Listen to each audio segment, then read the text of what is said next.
गांव में एक बहुत पुराना जर्जर हवेली नुमा घर था। उसके मुख्य दरवाजे पर बड़े अक्षरों में कोयले से लिखा था, इस दहलीज को पार मत करना वरना लौट कर नहीं आओगे। लोग कहते थे कि उस घर में कोई महिला रात को रोती है और अंदर से कभी कभी ऐसा लगता है मानो कोई दहलीज पर खड़े होकर आने वाले कदमों का इंतज़ार कर रहा हो।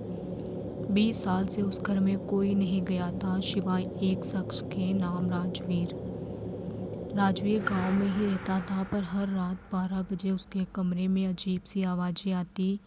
दरवाज़ा खुद ब खुद बजना, किसी के धीमे कदम और एक अजीब सी फुसफुसाहट। दहलीज पार करो, मैं इंतज़ार कर रही हूँ।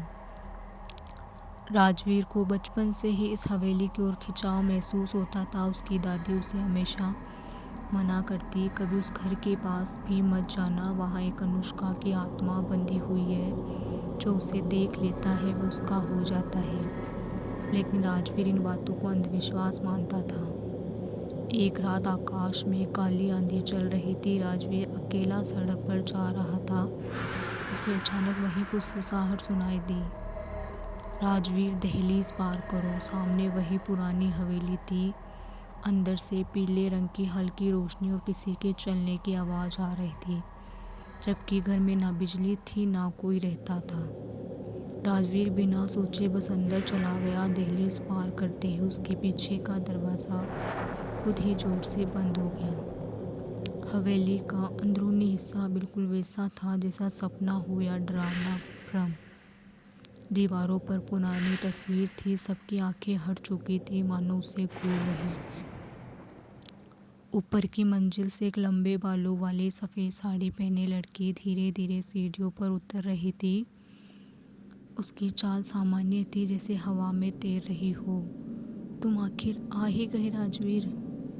राजवीर डरकर बोला, तुम कौन हो? वह हल्की मुस्कान के साथ बोली, मैं अनुष्का, और ये हवेली मेरी नहीं तुम्हारी है। उसने कहा कि यह हवेली पहले राजवीर के परिवार की थी। बरसों पहले उसके परदादा ने एक काला अनुष्ठान किया, जिससे गलती से अनुष्का नाम की लड़की की मौत हो गई। उसकी आत्मा हवेली में बंध गई। जिसके खून से मेरी मौत हुई वही मुझे मुक्त करेगा। उसके आने तक मैं इंतज़ार करूँगी। राजवीर को अचानक अपने हाथों पर खून के छींटे दिखाई देने लगे। अनुष्का धीरे से बोली, तुम्हारे अंदर उसी खून की पहचान है। तुम मुझे मुक्ति देने आए हो।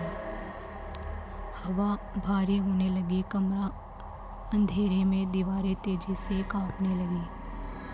अनुष्का ने हाथ बढ़ाया। जैसे ही राजवीर ने पीछे हटना चाहा, कमरा बंद हो गया। उसके चारों तरफ परछाइयाँ घूमने लगी, किसी के रोने की आवाज़, कभी चीखें। अनुष्का बोली, तुम मुझे मुक्त करो वरना तुम भी ये फंस जाओगे हमेशा के लिए। अगली सुबह गांव वाले हवेली के बाहर भीड़ लगाए खड़े थे। दहलीज पर राजवीर का शरीर पड़ा था, उसके पास राख का एक ढेर। लोग समझ नहीं पाए, लेकिन दादी ने देखकर धीमे से कहा, अनुष्का को आखिर उसका मुक्ति देने वाला मिल गया। उन्होंने हवेली की ओर देखा तो ऊपर की खिड़की से एक लड़की की धुंधली परछाई मुस्कुराती हुई नजर आई और फिर धीरे धीरे गायब हो गई। उस दिन से हवेली शांत है, लेकिन कहा जाता है रात को 12 बजे दहलीज के पास खड़े होने पर कभी कभी कोई फुसफुसा कर कहता है, दहलीज पार करना हिम्मत है।